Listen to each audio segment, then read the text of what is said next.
بسم اللہ الرحمن الرحیم۔ السلام علیکم۔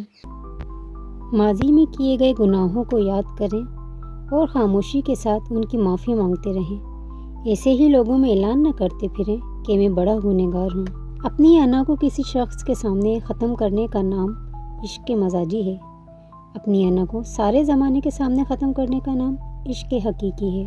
اگر اللہ نے وہ لے لیا ہے جسے کھونے کا تم تصور تک نہیں کر سکتے، تو یقیناً وہ تمہیں ایسا بھی دے گا جسے پانے کا تم نے سوچا بھی نہیں ہوگا۔ جو مقام شکوے کا ہوتا ہے وہی مقام شکر کا بھی ہوتا ہے، لیکن ہم اس مقام پر شکوہ جلدی اور شکر دیر سے کرتے ہیں۔ ہر بات میں خیر ڈھونڈا کریں اور الحمدللہ کہنے کی عادت اپنا لیں۔ زندگی کی منافق زدہ ٹھوکروں میں سب سے قیمتی دھکا وہ ہوتا ہے جس سے آپ گرتے ہیں اور اٹھنا سیکھ جاتے ہیں۔ جو آسانی سے مل جائے وہ ہمیشہ نہیں رہتا، اور جو ہمیشہ کے لیے مل جائے وہ آسانی سے نہیں ملتا۔ جیسے ایک چیونٹی سمندر کو نہیں سمجھ سکتی، اسی طرح انسان اللہ تعالیٰ کے راز، افعال، کام اور قانون کو نہیں جان سکتا۔ اپنی اولاد کی بہترین تربیت کی فکر کرو، سہولتوں کی نہیں۔ پرندے اپنے بچوں کو پرواز کرنا سکھاتے ہیں، گھونسلے بنا کر نہیں دیتے۔ بلندی کی طرف جاتے ہوئے راستے میں پھولوں کے بیج پھینکتے جاؤ۔ زوال کا سفر پرسکون رہے گا، اور اگر کانٹے پھینک کر جاؤ گے تو واپسی کا سفر تو ہر صورت طے کرنا ہی ہوتا ہے۔ بابا جی فرماتے ہیں، اچھی لڑکیاں اور اچھے لڑکے اپنی اداسی کو گانے یا ڈرامے دیکھ کر دور نہیں کرتے، بلکہ نماز، قرآن اور دعا سے ختم کرتے ہیں۔ کبھی کبھی خاموش رہنے کو بہت جی چاہتا ہے، مگر اس ڈر سے خاموش رہا نہیں جاتا کہ ہمارے اپنے یہ نہ سوچ لیں کہ ہم ان سے دور بھاگنا چاہتے ہیں یا پھر خفا ہیں۔ کم علموں کے پاس اتنا بیٹھو جتنا وہ آپ کے ساتھ سنجیدہ رہ سکتے ہیں۔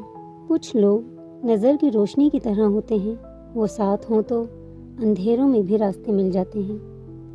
دل میں کھوٹ ہو تو دعا، عطا اور محبت تینوں راستہ بدل لیتی ہیں۔ جب بندہ مخلص ہو تو عزت اللہ پاک دیتا ہے۔ عزت نفس کی بہترین شکل وہ خاموشی ہے جو آپ ایسے وقت میں اختیار کرتے ہیں جب لوگ آپ سے دھماکہ خیز کلام کی امید کر رہے ہوں۔ سنا تھا روز قیامت کوئی کسی کا نہیں رہے گا، مگر یہ تو معاملہ دنیا میں ہی دکھائی دے رہا ہے۔ یہ وہ زمانہ ہے کہ جس کی جتنی پرواہ کرو گے وہ اتنا ہی بے پرواہ ہو کے ملے گا۔ ہم زندہ بندے کو روٹی تو نہیں دیتے، مگر مرے ہوئے کے نام پر دیگے ضرور دیتے ہیں۔ جھگڑے اس لیے بھی ختم نہیں ہوتے کیونکہ ہم جھگڑوں سے ختم کرنے کی کوشش کرتے ہیں۔ تعلقات جلد ٹوٹنے کی وجہ یہ ہے کہ ہم ایک دوسرے کو سمجھتے کم اور پرکھتے زیادہ ہیں۔ مجھے فرانس کے ملاحوں کی یہ بات بڑی اچھی لگتی ہے کہ جب وہ سمندر میں اترنے لگتے ہیں تو بڑی مختصر سی دعا مانگتے ہیں، یا اللہ تیرا سمندر بہت بڑا ہے اور میری کشتی بہت چھوٹی ہے، ہم پر رحم کرنا۔ انسان پریشان ہوتا ہے تو راستہ بدل لیتا ہے، منزل بدل لیتا ہے، دوست بدل لیتا ہے، ارادہ بدل لیتا ہے، لباس بدل لیتا ہے، حتیٰ کہ گھر بدل لیتا ہے، لیکن افسوس خود کو نہیں بدلتا۔ اگر تم نیکی، پاکیزگی اور تقوی کے بغیر خدا کا نام لیتے ہو تو پھر خدا ایک نام ہی ہے، اس کے علاوہ کچھ بھی نہیں۔ زندگی کبھی کبھی ایسی ٹھوکر مارتی ہے کہ انسان سیدھا سجدے میں جا گرتا ہے۔ وہ دین کسی کو کیا نقصان پہنچائے گا جس میں راستے سے پتھر ہٹانے پر بھی ثواب ملتا ہو۔ زمانے نے عجب پلٹا کھایا ہے۔ پہلے لوگ عبادت چھپ کر اس لیے کرتے تھے کہ کہیں شہرت نہ ہو جائے، اور اب اس لیے چھپا کر کرتے ہیں کہ کہیں لوگ مذاق نہ اڑائیں۔ اکثر لوگوں میں تکبر ہوتا ہے، مگر ان کا نفس ان کو پتہ ہی نہیں چلنے دیتا۔ ایک دن ہم ایک دوسرے کو یہ سوچ کر کھو دیں گے کہ وہ یاد نہیں کرتا تو میں کیوں اسے یاد کروں۔ نیکیاں کرتے جاؤ، دریا میں ڈالتے جاؤ۔